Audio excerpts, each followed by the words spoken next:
کہا جاتا ہے کہ ادھم نامی درویش قلندر کا کوئی ٹھکانہ نہیں تھا۔ وہ ہمیشہ سفر میں رہتے تھے۔ اسی طرح سفر کرتے کرتے وہ پلخ شہر پہنچے اور وہاں جھونپڑی بنا کر اس میں رہنے لگے۔ ایک دن وہ کسی ضرورت کے تحت شہر میں گئے اور اتفاق سے اسی وقت پلخ کے بادشاہ کی بیٹی پلخ کے سیر سے واپس آ رہی تھی۔ راستے میں شاندار انتظامات کیے گئے تھے۔ راستے کے دونوں طرف بچے اور عورتیں جمع تھیں جو شہزادی کے استقبال کے لیے کھڑے تھے۔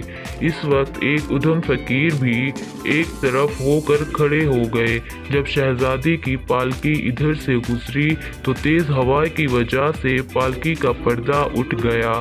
ادھر فقیر کی نظر شہزادی پر پڑی تو وہ دل و جان سے اس پر فدا ہو گئے۔ وہ خوشی خوشی شہزادی کی سواری کے پیچھے شاہی محل تک جا پہنچے اور دیر تک باہر کھڑے رہے۔ جب سواری محل کے اندر چلی گئی تو خادم سے پوچھا کہ یہ محل کس کا ہے اور پالکی میں کون سوار تھی، اور خادم نے بتایا کہ یہ شاہی محل ہے اور اس پالکی میں شہزادی صاحبہ سوار تھیں جو پلخ کی سیر کے لیے تشریف لے گئی تھیں۔ یہ سن کر ادھم فقیر بادشاہ کے دربار میں پہنچا جہاں دربار لگا ہوا تھا۔ فقیر بادشاہ کے سامنے جا کر کھڑے ہو گئے اور عرض کی۔ بادشاہ نے اپنے وزیر سے کہا کہ اس فقیر سے پوچھو کہ یہ کیا چاہتا ہے۔ وزیر فقیر کے پاس گیا اور آنے کی وجہ دریافت کی۔ ادھم فقیر نے بغیر کسی خوف اور جھجک کے سارا ماجرا بیان کر دیا اور کہا، میں بادشاہ کی بیٹی سے شادی کرنا چاہتا ہوں۔ بادشاہ سے کہو کہ وہ اپنی بیٹی مجھے زوجیت میں دے دیں۔ فقیر کی بات سن کر وزیر کو سخت غصہ آیا لیکن شاہی آداب پر خاموش رہا اور بادشاہ کے سامنے جب آ کر کھڑا ہو گیا اور بادشاہ نے وزیر کے چہرے کے تاثرات سے اندازہ لگا لیا کہ کوئی غیر معمولی بات ہے۔ پھر بادشاہ نے وزیر کو حکم دیا کہ مجھے بلا جھجک حقیقت حالات سے آگاہ کرو۔ وزیر نے آداب بجا لاتے ہوئے عرض کی کہ جو کچھ اس فقیر نے کہا ہے میری غیرت گوارا نہیں کرتی کہ میں اسے اپنی زبان پر لاؤں۔ جب بادشاہ نے بار بار اصرار کیا تو وزیر نے فقیر کی کہی ہوئی بات منوعین بادشاہ کے سامنے بیان کر دی۔ بادشاہ یہ سن کر تھوڑی دیر خاموش رہا اور اپنا سر جھکا لیا۔ بادشاہ نے فقیر کو بلایا اور اسے ساتھ بٹھا لیا۔ بادشاہ نے اس کا حسب نسب دریافت کیا۔ جب اس فقیر کی اعلی نسبی کا علم ہوا تو اس نے کہا، اے درویش، جمع کھاتے رکھو۔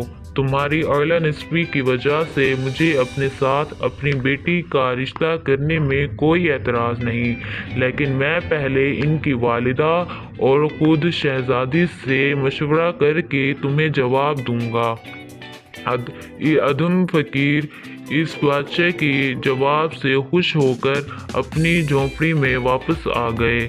ادھم فقیر نے 2-4 دن انتظار کیا اور پھر بادشاہ پلخ کے دربار میں حاضر ہو گئے۔ سلام کرنے کے بعد وہ بیٹھ گئے۔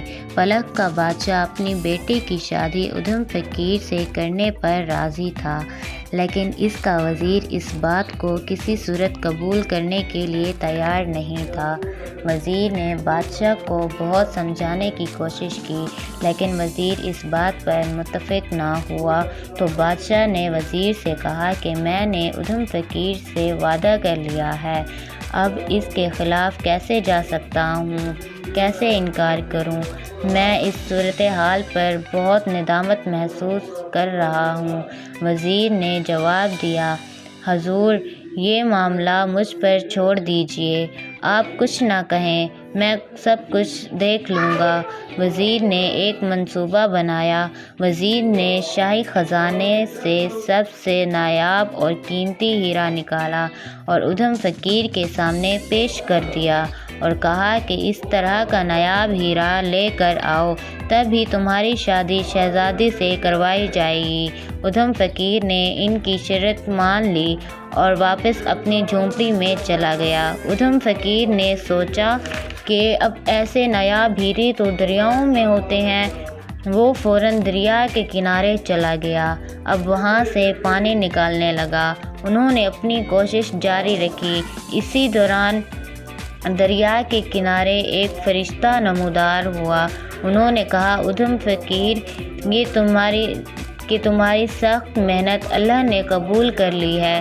جو تم اللہ تعالیٰ سے مانگنا چاہتے ہو اللہ تمہیں ضرور دے گا۔ ادھم فقیر نے کہا کہ مجھے ایسا ایک نایاب ہیرا چاہیے تاکہ میں یہ دونوں ہیرے پلخ دربار کے بادشاہ کے سامنے پیش کروں اور وہ مجھے اپنی بیٹی زوجیت میں دے دیں۔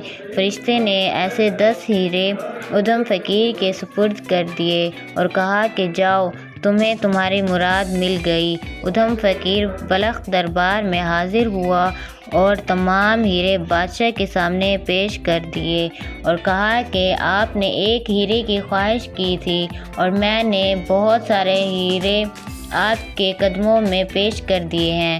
بادشاہ یہ دیکھ کر حیران رہ گیا اور اس نے اپنی بیٹی ادھم فقیر کے سپرد کر دی۔